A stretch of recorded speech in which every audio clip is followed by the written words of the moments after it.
Bonjour, je suis Kathleen Mélard. Bonjour, je suis Stella Mélard.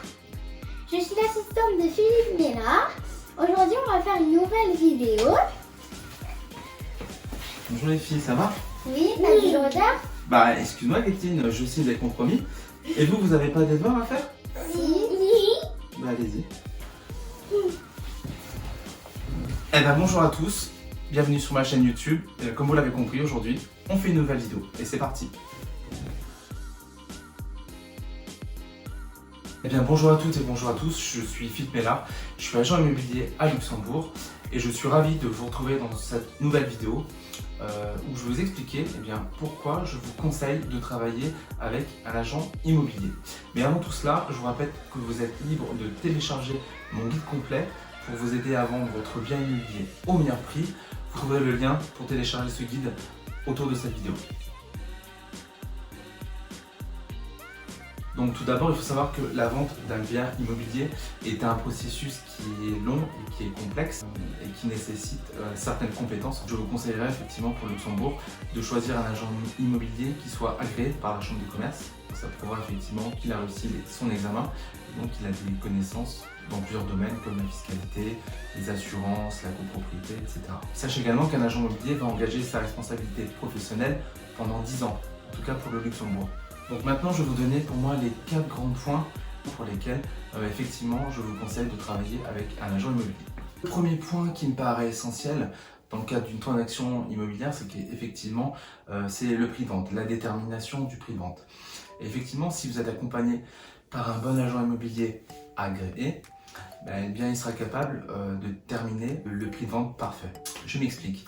La problématique que les particuliers ont lorsqu'ils travaillent tout seuls, c'est le prix de vente. À combien vaut ma maison? À quel prix vais-je mettre en vente mon bien immobilier?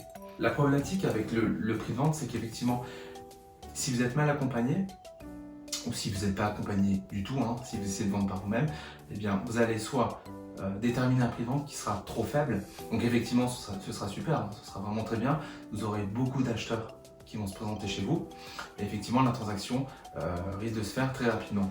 Cependant, potentiellement vous allez perdre de l'argent parce qu'effectivement vous aurez peut-être pu vendre votre bien un petit peu plus cher. Au contraire, si effectivement vous êtes mal accompagné, si vous déterminez le prix de vente par vous-même et que vous le mettez un petit peu trop haut, et bien effectivement on a une problématique de surestimation de votre bien immobilier. Et là, qu'est-ce qui va se passer? Et bien effectivement, c'est que votre bien il va rester sur le marché longtemps, des jours, des semaines, des mois, très longtemps.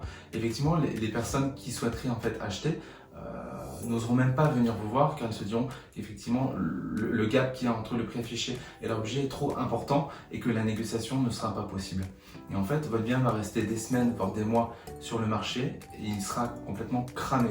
Et au final, vous serez obligé de faire des baisses de prix successives et en général, vous vendrez votre maison dans un délai beaucoup plus long et à un prix inférieur au prix de l'estimation. Le deuxième point que je trouve essentiel lorsqu'on travaille en fait avec un agent immobilier, c'est qu'effectivement, il va concentrer l'ensemble des acheteurs du secteur. Donc en fait, il n'y aura pas d'éparpillage entre plusieurs agences. Tous les acheteurs verront une annonce unique, centralisée chez une personne. Donc en fait, votre agent immobilier aura, je dirais, un aperçu global du marché et donc saura effectivement combien d'acheteurs il y a pour ce bien. Et en fait, il pourra travailler plus facilement avec l'ensemble de ses clients potentiels.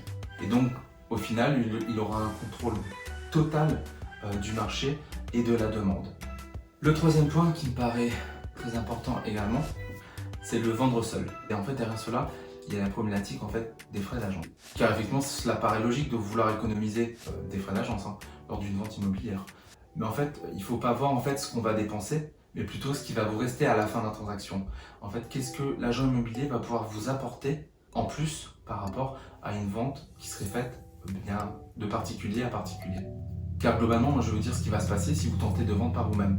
Bien, globalement, vous allez poster votre annonce, vous allez faire des photos avec votre iPhone, mettre ça sur les sites de particulier à particulier. 90% des appels, eh bien, ce sont des agences qui font de la pige. Ça va vous prendre toute votre journée, tous vos week-ends, c'est un travail à plein temps.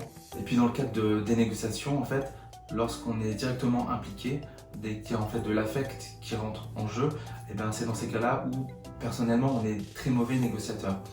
Et puis lors des visites, effectivement, vous allez entendre des critiques sur votre maison. Et ça, effectivement, ça fait mal. Alors qu'un agent immobilier, il est détaché de tout ça. Il va pouvoir être totalement objectif, totalement transparent avec les acheteurs. Donc, un autre point important lors de la vente de votre maison, c'est qu'effectivement, au niveau de la diffusion, une agence immobilière ou un agent immobilier aura une plus large diffusion que seulement un particulier qui va se contenter, entre guillemets, de mettre une annonce sur des sites de particulier à particulier.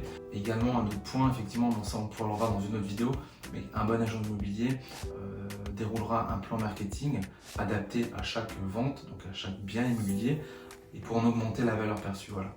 Et dernier point, si vous vendez toujours de particulier à particulier, c'est qu'effectivement, vous allez faire venir des acheteurs, je dirais, au compte-gouttes. Vous allez probablement devoir en fait accepter la première offre qui va venir et qui sera probablement inférieure à l'estimation, car vous ne savez pas si effectivement derrière vous aurez d'autres acheteurs qui viendront. Donc là potentiellement, une fois de plus, vous allez peut-être encore perdre de l'argent. Donc, mon quatrième et dernier point concerne les frais d'agence. Donc je voudrais aller un peu plus en détail sur ce thème. Donc on voit ça tout de suite. Donc au Luxembourg, les standards de l'industrie, c'est 3%. C'est ce que recommande la chambre de commerce.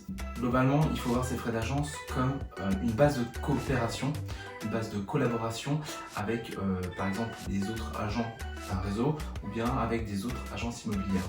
Car en général, les agents immobiliers sont ouverts à la collaboration.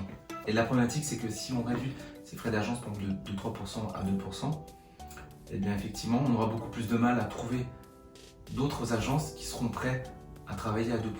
Ce qui voudra dire qu'effectivement, eh bien, on sépare les frais, donc 1%, 1% versus 1,5%, 1,5%. Donc voilà, la collaboration sera beaucoup plus difficile et donc potentiellement le nombre d'acheteurs potentiels pour votre bien va diminuer en conséquence. Dernier point sur les frais d'agence. Donc si le début de la collaboration, nous décidons de faire un discount sur mes frais d'agence, eh bien globalement ça signifierait un discount sur les prestations. Car en fait, si vous baissez les commissions des agents immobiliers, eh bien globalement ils vont baisser la qualité du service qui va vous être apporté. Et cela en fait signifierait faire moins pour vous. Et en fait, c'est pas le but. L'objectif en fait que vous avez en commun, l'agent immobilier et le particulier à travailler ensemble, c'est qu'effectivement, c'est d'obtenir le meilleur prix possible issu de cette vente. C'est bien pour cela que en fait vous engagez un agent immobilier, sinon vous pourriez faire le travail par vous-même. Et en même temps, vous déchargez de tout le stress qui serait lié à cette vente. Pour clore sur le sujet, n'oubliez pas que ce qui compte, c'est pas ce que vous allez dépenser en termes de commission, mais bien ce qui va vous rester à la fin. Donc voilà, nous venons de passer en revue les points qui me paraissent essentiels dans le cadre d'une vente immobilière et pour lesquels je vous conseille de travailler avec un bon agent immobilier agréé. Donc si vous avez des questions par rapport à ça, n'hésitez pas à mettre des commentaires en dessous de cette vidéo.